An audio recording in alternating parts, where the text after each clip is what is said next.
Pero bueno, la crisis va para largo aparentemente, por lo menos este año y el siguiente. Sí, los últimos días, como tú señalas, habían sido medianamente calmos a partir de las noticias que tú indicas, y además a partir de un grupo de marchas oficialistas, digamos, que apoyaban al régimen de Rousseff, pues este dato pues no ayuda para nada a su gobierno, aunado al aumento de la inflación que ya está bordeando los 2 dígitos, y además también a la crisis política. Eso por un lado. Y por otro lado, creo que lo más difícil es qué medidas debe tomar la presidenta Rousseff, porque obviamente hay una lectura pues que empuja a Rousseff a tomar medidas mucho más vinculadas a la austeridad, a la reducción del gasto público, aumentar impuestos, toda la austeridad que ya conocemos. Y creo que esas medidas lamentablemente no van en relación con ese electorado o esa parte de la población que apoya y que sostiene en este momento el gobierno. Algunos la llaman las cifras de América Latina. Exacto, qué difícil gracias al gobierno de Rousseff poder tomar ese tipo de medidas que desde algunos sectores, por ejemplo, desde su Ministerio de Economía se propugna, pero que además van a afectar su apoyo popular o todavía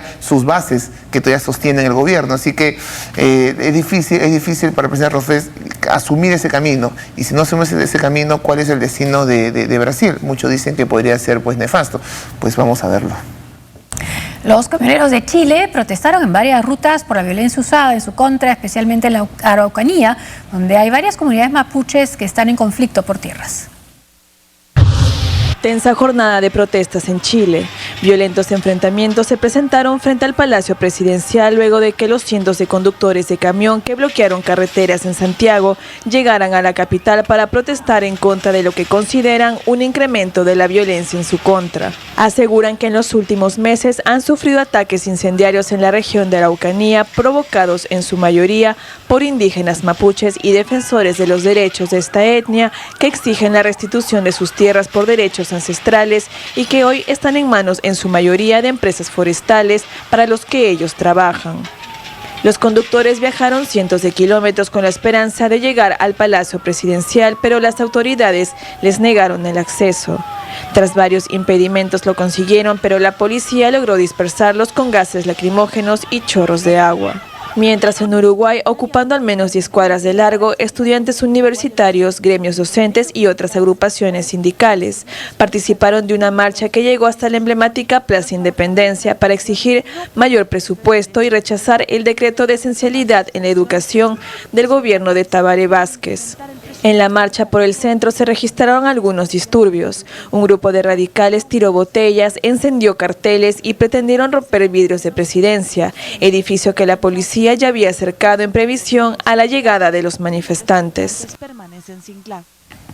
Bueno, ayer ya presentamos las imágenes en vivo de esta marcha de camioneros, de transportistas que han llegado desde la Araucanía hasta el centro de la ciudad de Santiago, frente al Palacio de la Moneda. Ellos se quejan porque dicen que ONGs vinculadas a los indígenas mapuches los han atacado por una disputa de tierras, incluso han quemado algunas de sus unidades. Ellos querían llegar hasta el centro, hubo órdenes y contraórdenes y finalmente pudieron hacerlo. Y ahora lo que está viniendo es la crítica al gobierno de Michelle Bachelet, sobre todo del lado de la derecha, diciendo que esto refleja un desorden y falta de eficiencia de parte de este gobierno de izquierda. Bachelet ha contestado que bueno, es democracia y están escuchando estos reclamos. Sí, pero sí hay un desazón, más allá de este enfrentamiento entre la derecha y la izquierda chilena, un desazón de que un grupo de camioneros que venían pues pacíficamente a protestar por un tema que afectó pues a su gremio, digamos, hayan sido detenidos y no hayan podido llevar esta comunicación como querían hacerlo de ellos, y que en el transcurso todavía se dieron algunos hechos de violencia. Entonces la verdad que una desazón en torno a este tema muy importante, más aún tratándose, como tú lo dijiste, de un gobierno de izquierda, que debe ser mucho más abierto a ese tipo de situaciones. Ahora, el telón de fondo acá, el tema de fondo es básicamente la situación mapuche, ¿no? Que no solamente se ha repetido a lo largo de los últimos años, no solamente con camioneros, sino también con propiedad privada en la región, con funcionarios públicos. Entonces se comienza a repetir este reclamo por tierras contra diferentes sectores de la sociedad, ya sea públicos o privados, y que obviamente nos hace recordar nuevamente un problema que es inconcluso en América Latina. En América Latina, ¿no? Pero en el caso chileno, con una población pues, que ha sido muy afectada a lo largo de la historia, de la historia no solamente reciente, a lo largo desde la colonia. Así que la pregunta es cómo resolver ese problema que parece pues muy difícil, ¿no? Claro, y del lado de los ciudadanos de Santiago hubo pues una legítima queja por el desorden que se generó en la ciudad y los problemas también a la hora de circular, ¿no? Miles de personas han marchado en Guatemala pidiendo la renuncia del presidente Otto Pérez Molina.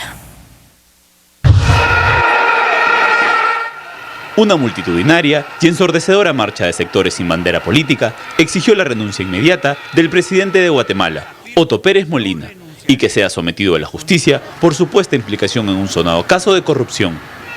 Llegados al centro histórico de la capital guatemalteca, desde diferentes puntos del país, adultos, estudiantes, empresarios, comerciantes, campesinos, indígenas y maestros pidieron a una sola voz la salida del gobernante.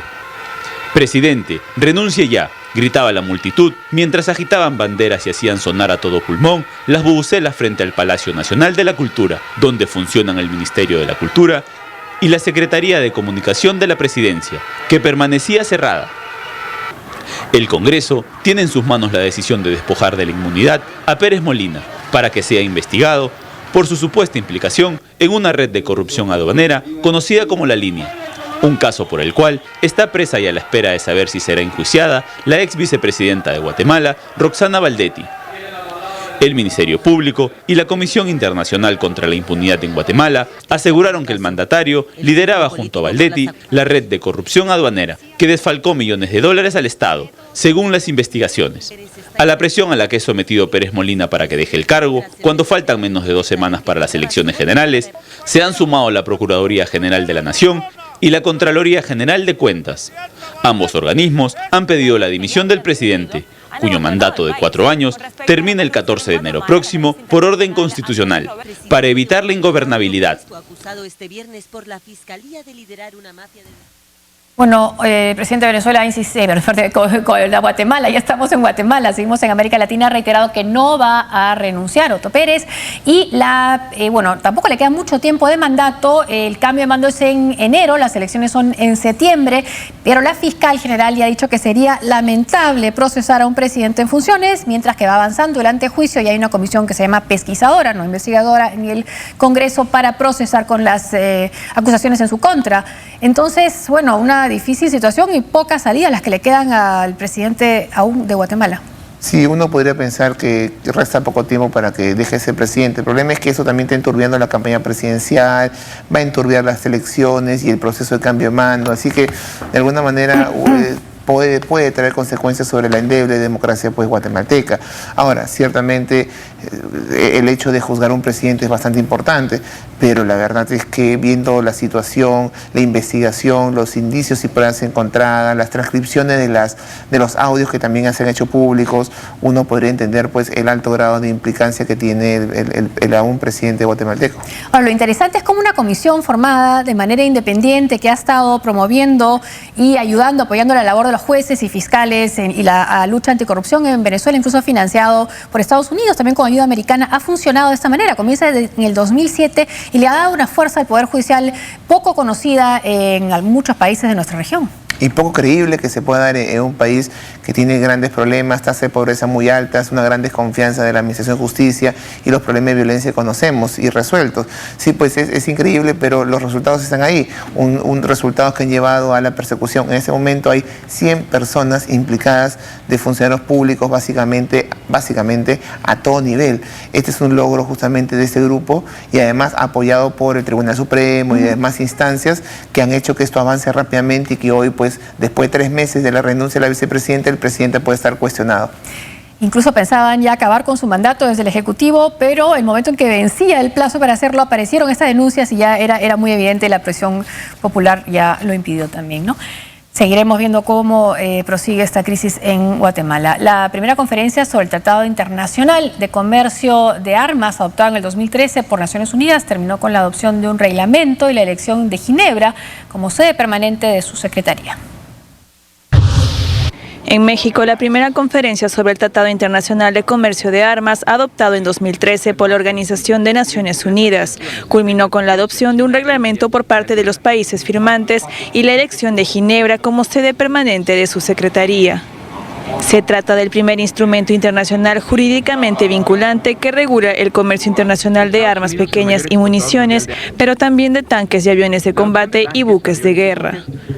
El acuerdo, además de querer hacer más transparente el comercio de armas en un mercado que factura cerca de 80.000 millones de dólares anuales, pretende que los países reporten sus transferencias de armas y evalúen el riesgo de que puedan ser traficadas a criminales para cometer violaciones de derechos humanos.